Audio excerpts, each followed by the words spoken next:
जय जिनेन्द्र। जैन धर्म की पाठशाला start with the basic learning में आप सभी का स्वागत है। मैं स्नेहा जैन आज आपके समक्ष कुछ ऐसे प्रश्न लेके आई हूँ जो साधारणतः हम सुनते तो हैं लेकिन उनके अर्थ को नहीं पहचान पाते। और एक सवाल और लेके आई हूँ जो बड़ा ही रोमांचक है कि क्या कोई देश ऐसा है जहाँ पॉरसी नौकार्सी से पहले आ जाती है। और ये चौविहार, दुविहार, तिविहार क्या होते हैं? ये धारणा परिग्रह पचकांड क्या है?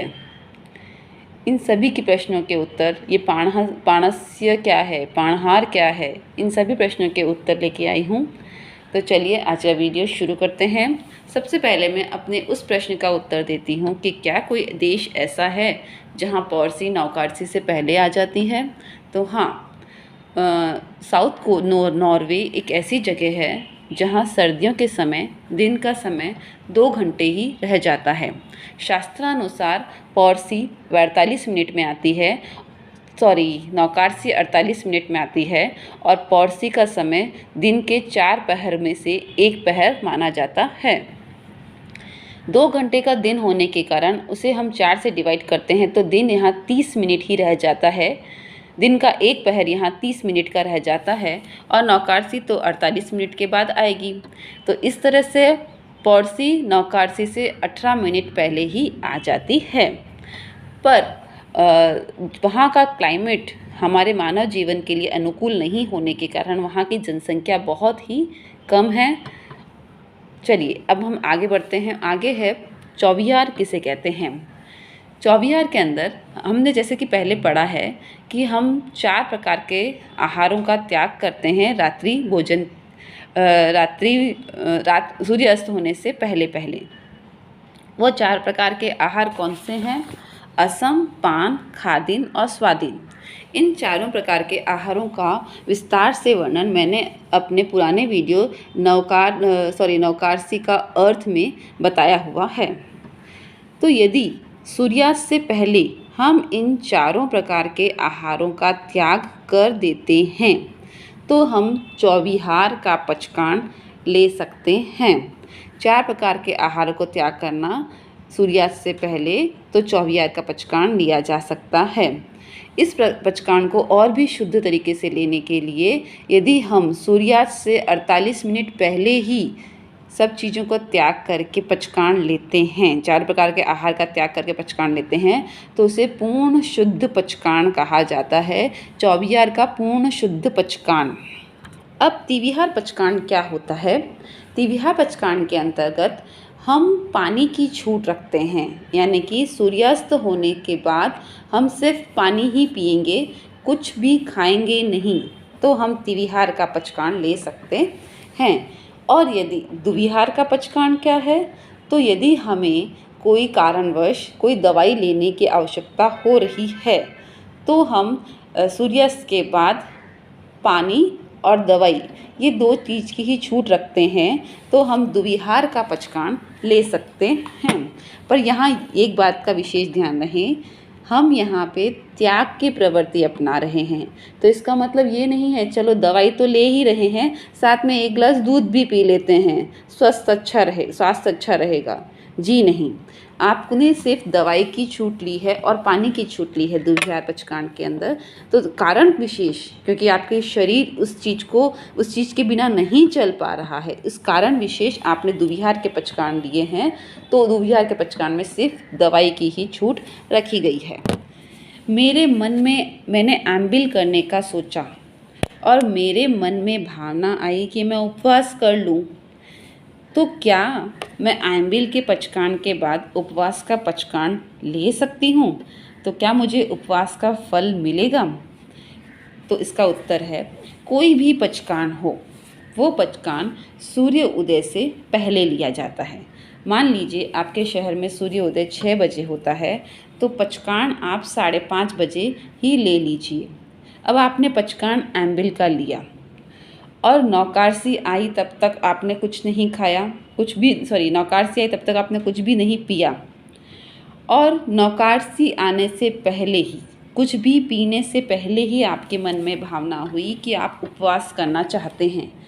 तो यदि आपने कुछ भी नहीं पिया और आपने पचकांड का परिवर्तन किया, आयम्बिल से आपने उपवास का पचकांड किया और पचकांड करने के बाद आपने पानी को ग्रहण किया, तो आपको उपवास का लाभ होगा। इस समय आपका पचकांड उपवास का माना जाएगा। पर ये मान लीजिए कि आपने नौकार्सी के बाद पानी पी लिया और पानी पीने के बाद फिर आपके कुछ समय पश्चात आपका मन किया या 1-2 घंटे के बाद आपका मन किया कि अब आज आयम्बिल तो पचकाया है, अब उपवास ही कर लेते हैं। तो उस समय पचकांड लेने पर आपको आयम्बिल के पचकांड का लाभ होगा, उपवास के पचकांड का पूर्ण लाभ नहीं होगा। भावना अच्छी है, पचकांड बढ़ाया है, उसका लाभ जरूर होगा, लेकिन पूर्ण शुद्ध उपवास का लाभ तभी होगा जब नौकार्सी आने से पूर्व ही आपने अपने मन परिवर्तन को पचकांड में परिवर्तित कर दिया हो। अब समझ लो, मैंने पचकांड पौरसी का लिया और नौकार्सी आने के बाद गलती से कुछ मुंह में डाल लिया, तो क्या मेरा पचकांड नहीं माना जाएगा? इस परिस्थिति में जैसे आप रोज़ पचकांड करते हैं, आपने पचकांड किया और पौरसी का पचकांड किया और नौकार्सी आने के बाद गलती से आपने मुंह में कुछ डाला, उसी समय आपके मन को पता चल गया, आपको स्ट्राइक हो गया कि मैंने तो पौरसी का पचकांड लिया था। तो उसी समय जो भी चीज़ आपने ली उसके बाद आप कुछ भी नहीं लेंगे, एक पानी भी नहीं लेंगे और पौरसी आने का वेट करेंगे। पौरसी आने के बाद कुछ खाते हैं तो उस समय भूल से की गई गलती आपके पचकांड को नहीं तोड़ेगी। पर एक बात का विशेष ध्यान रहे, कोई भी तरह की गई गलती का प्रायश्चित गुरु भगवंत के पास जाके अवश्य लें। बहुत सी बार ऐसा होता है कि गुरु भगवंत का सानिध्य नहीं होता, तो उस समय हम अपना प्रायश्चित कैसे लें? उस समय आपके द्वारा की गई छोटी छोटी भूलों को एक कॉपी में नोट डाउन कर लें और जैसे ही कभी भी गुरु भगवान के पास जाने का मौका मिले, अवसर मिले, तो आपके द्वारा की गई भूलों का प्रायश्चित लेना ज़रूरी है। यदि आप सोचें कि चलो मुंह में तो थोड़ा सा कुछ चला गया, कोई बात नहीं, तो इससे आपके पचकांड के लाभ अधिक नहीं होंगे। ये पाणस्य और पाणिहार क्या होता है? पाणस्य का मतलब होता है जो व्यक्ति पूरा दिन पक्का पानी पीता है तो वो पाणस्य का पचकांड लेता है। और ये पाणहार क्या होता है? पाणहार को समझने के लिए मैं आपको एक उदाहरण से समझाती हूँ। समझ लीजिए कि आपने एकाशना किया। एकाशना करने के पश्चात आपने अपना भोजन जब जिस समय ग्रहण करना था उस समय ग्रहण कर लिया। अब आपने उस एकाशना करने के बाद आप कुछ भी 3 आहार नहीं खाएंगे, सिर्फ एक आहार यानी कि पानी की छूट रखेंगे और बाकी के 3 आहार नहीं खाएंगे। तो उस समय आप तिविहार का पचकांड ले लीजिए। एकाशने के बाद तिविहार का पचकांड ले लीजिए। तिविहार का पचकांड ले लिया, पूरा दिन निकल गया, अब रात्रि आने वाली है, सूर्यास्त होने वाला है। तो सूर्यास्त होने के बाद आप अब पानी भी नहीं पिएंगे। 3 आहार का त्याग तो आपने पहले ही कर दिया और अब आप पानी भी नहीं पिएंगे। तो पानी नहीं पिएंगे तो उस समय आप पाणहार का पचकांड ले सकते हैं।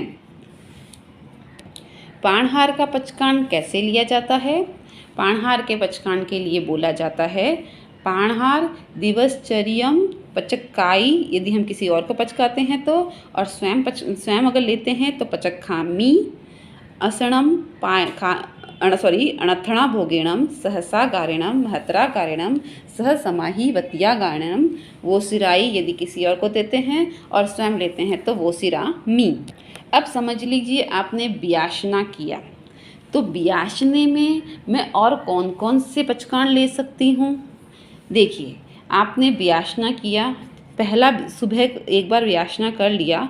व्यासना करने के जस्ट बाद आप मुट्ठी संयम पचकांड ले सकते हैं। उसके बाद जैसे ही आप वापस दूसरे समय व्यासना करने बैठे, मुट्ठी संयम पचकांड का पार लिया, व्यासना किया, उसके पश्चात आप तिविहार का पचकांड ले सकते हैं, क्योंकि दूसरा बार व्यासना करने के बाद अब आप तीनों आहार का त्याग कर चुके हैं। तो उसके बाद सिर्फ पानी ही रह जाएगा और 3 आहार का त्याग हो जाएगा। तो उस समय आप 3 आहार का पचकान ले सकते हैं और सूर्य अस्त होने से पहले पाणहार का पचकान ले सकते हैं। तो इस तरह से आप अपने दिवस में एक व्यासने में भी काफ़ी सारे पचकान ले सकते हैं। अब ये मुट्ठी संयम पचकान क्या होता है और इसके क्या लाभ होते हैं? मुट्ठी संयम पचकान वो पचकान हैं जब जिसे हम बार बार ली हुई नौकारसी भी बोल सकते हैं, दिवस में बार बार लिए जाने वाली नौकारसी भी बोल सकते हैं। इस पचकान के अंतर्गत होता क्या है कि हमने समझ लो दिन में 3 बार खाना खाया, तो दिन के 3 बार खाना खाने के बाद बीच के समय हम कुछ नहीं खाएंगे, तो वो एक वीरति की तरफ बढ़ने का वीरति का लाभ प्राप्त हो, उस तरफ बढ़ने का मार्ग है। उस समय हम कुछ नहीं खाएंगे, तो जब हमने पहला खाना भोजन लिया उस समय से हम दूसरा भोजन लेंगे, तब तक बीच के जो समय है उस समय हम मुट्ठी संयम पचकान ले सकते हैं। ये दिवस का पचकान है, ये पूरे दिन में लिया जाता है और इसके अंदर हम इसका पचकान करने का तरीका भी 2 अलग अलग तरीके से है। मुट्ठी संयम पचकान के तरीके क्या हैं? पहला तरीका तो है कि मुट्ठी संयम पचकान पहले हम पचकान लेते हैं जिसमें बोलते हैं मुट्ठी संयम पचक्खामी अणथणा भोगेणम सहसा गारेणम महतरा गारेणम सह समाईवत्या गारेणम वो सिरामी। इसको पारते कैसे हैं? तो इसके पाड़ने के 2 तरीके हैं। एक तो हुआ कि ज़मीन पे बैठ के मुट्ठी बंद करके एक हाथ मुंह पे रख के हम 3 नौकार गिन लें, और एक हुआ कि एक पहले ज़मीन पे बैठे मुट्ठी बंद की, एक नौकार गिना, फिर मुट्ठी संयम पाड़ने का सूत्र गिना और फिर एक नौकार गिना। ये मुट्ठी संयम पाड़ने का सूत्र क्या है? मुट्ठी संयम पाड़ने का सूत्र है मुट्ठी संयम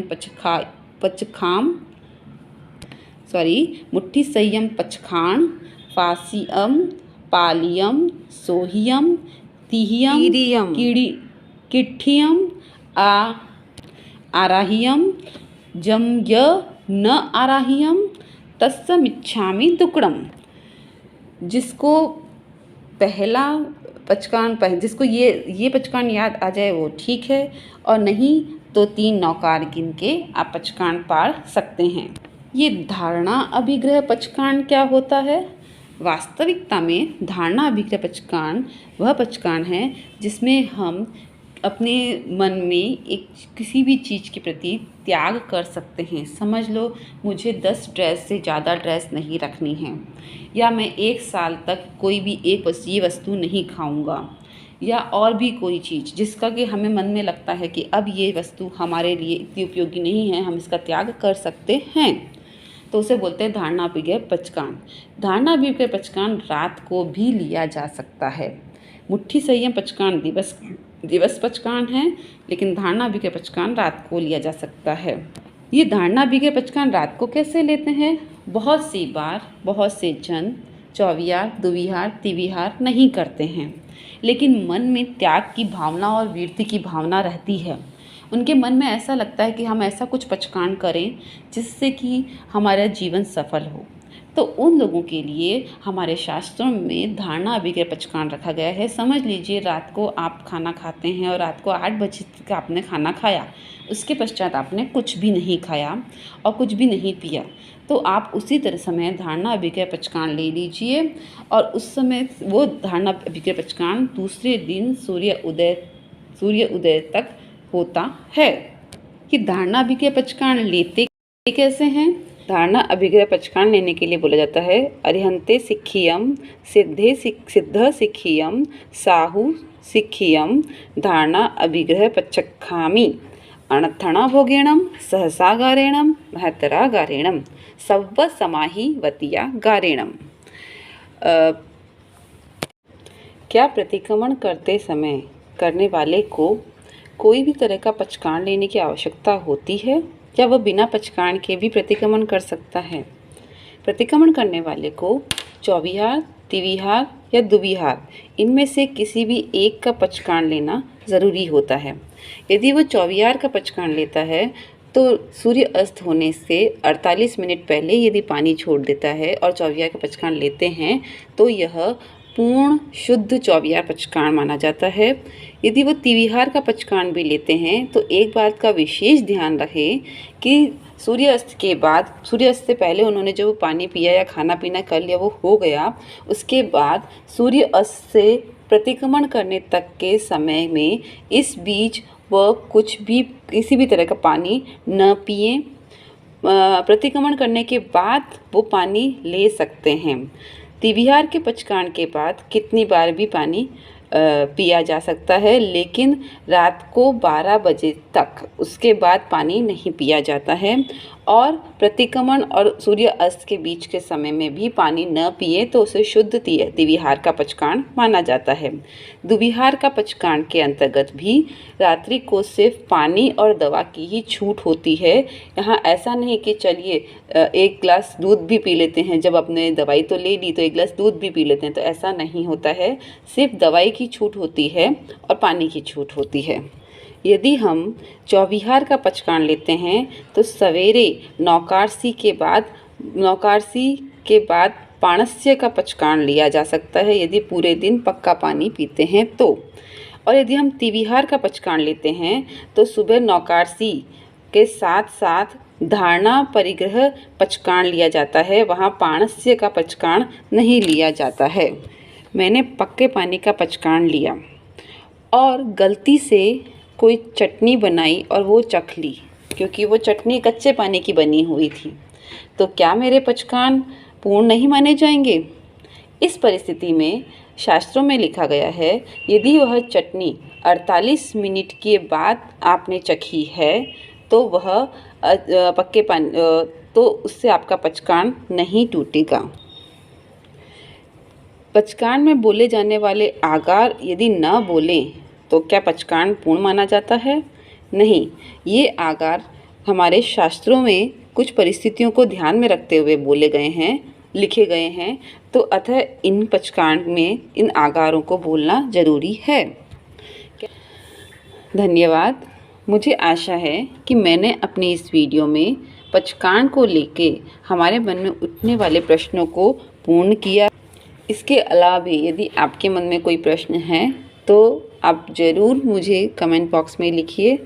आपके द्वारा लिखे गए सारे ही विचार मेरे लिए बहुत उपयोगी हैं। आपको मेरा वीडियो पसंद आया तो लाइक कीजिए, सब्सक्राइब कीजिए और शेयर कीजिए। धन्यवाद।